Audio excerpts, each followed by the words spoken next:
Hello යාළුවනේ සුබ දවසක්. ඔන්න මම ඩේ බ්ලොග් එකක් අරන් ආවා. අද නම් මම අපේ අම්මත් එක්ක කොළඹ යනවා. අතරම ගොඩ කාලෙකින් බස් එකේ අම්මත් එක්ක මම කොහෙවත් ගියේ නැහැ. ඉතින් අම්මයි මායි පෙටා යන් කියලා ඔන්න ගියා. මොකද අපිට වෙසක් එකට බල්බලගයක් ගන්න උවමනාවක් තිබ්බා. ඔය මං අම්මත් එක්ක කතා කර යන්නේ ඔය පෙන්නන්නේ ඇත්තමයි මම දැන් සෑහෙන කාලයකට කලින් බස් එකේ යද්දි ටිකට් එක 50ක් වගේ තමයි වුනේ. දැන් 100ක් එක්කෙනෙක්ට පෙටාවලට මං ඉතින් අම්මත් එක්ක කතා කර ගියේ. එච්චර වැඩි උනේ කොහොමද කිය. හරිම ට්‍රැෆික්. මොකද අපි ගියේ දවල් මං හිතන්නේ 12 කිට්ටු කරලා වගේ. ඒතකොට ට්‍රැෆික් එකත් වැඩි අපිට සෑහෙන වෙලාවක් ගියා යන්න. එක්ස්පීරියන්ස් එකටත් එක්ක ගොඩ කාලෙකින් ඉතින් එක්ස්පීරියන්ස් එකක් ගොඩ කාලෙකින් මං ගියේ බස් එකේ. බලන් ඉන්නේ ඉතින් vlog එක.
ඔය පේනද අපේ අම්මා? ඔන්න බලන්න අපේ අම්මා hina වෙනවා වීඩියෝ කරනකොට.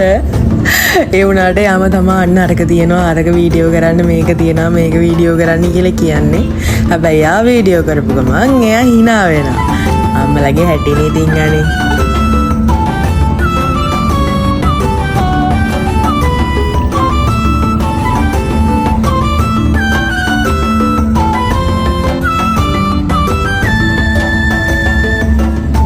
මරි පැයක විතර ගමනකින් පස්සේ අපි පෙටාවලට ආවා. මුලින්ම බැලුවේ බල්බ් අම්මට ගන්න උවමනා නිසා. ඊට පස්සේ අපි ගියා ඔය මම දැන් ටයිටස් එකටත් ගිහලා බඩු වගේ අප්පාලලා. ඔහොම ඉතින් අපි දෙන්න ඇවිද්දා ටිකක්. ඇවිදලා අපිට උවමනා කරන දේවල් ගොඩාක් බලුවා. හරිම රස්නේ.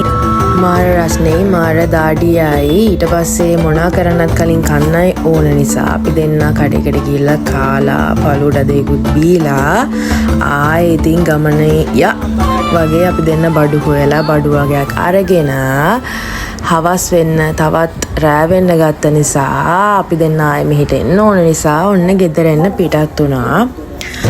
ඔය එද්දී මන් දැක්කා ඔය ඉස්සරහින් තියෙන ඔයගලන් රතු පාට කොඩි වගේක් එදා මොකක් හරි අලුතෙන් ටී ප්‍රොඩක්ට් එකක් ඉන්ට්‍රොඩියුස් කරනවා.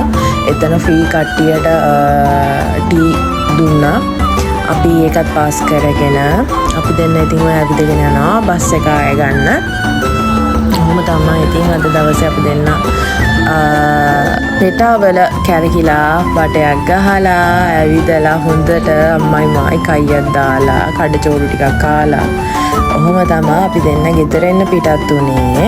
ඒ යන මග මං අම්මට කිව්වා මට මාළබෙන් මං ඇතර මාරේදී රෙඩිට් වුණා බින්ජුන් එකේ අර මැංගෝ මොකක් හරි ඩ්‍රින්ක් එකක් තියෙන එක මාර රහයි. ඒකයි අම්මට ඔය අයිස්ක්‍රීම් එකක් අරන් දුන්නා. පේනද අපේ අම්මට කා ගන්න බැරුව කෑව නෙවෙයි අපේ අම්මා මුළු ඇඟේම නෑවා ඒක. ඊට කොහමද අපි දෙන්න ආයේ ටුක්කයක් දාගෙන ওই විදියට ගෙදර ආවා. අද දවසේ ඉතින් ඔහොම තමයි ගෙවුනේ. ඕගොල්ලන්ගේ කමෙන්ට්ස් වලට thank you. ආයේ vlog එකකින් හම්බ වෙමු. bye ආදරේ යාළුවනේ.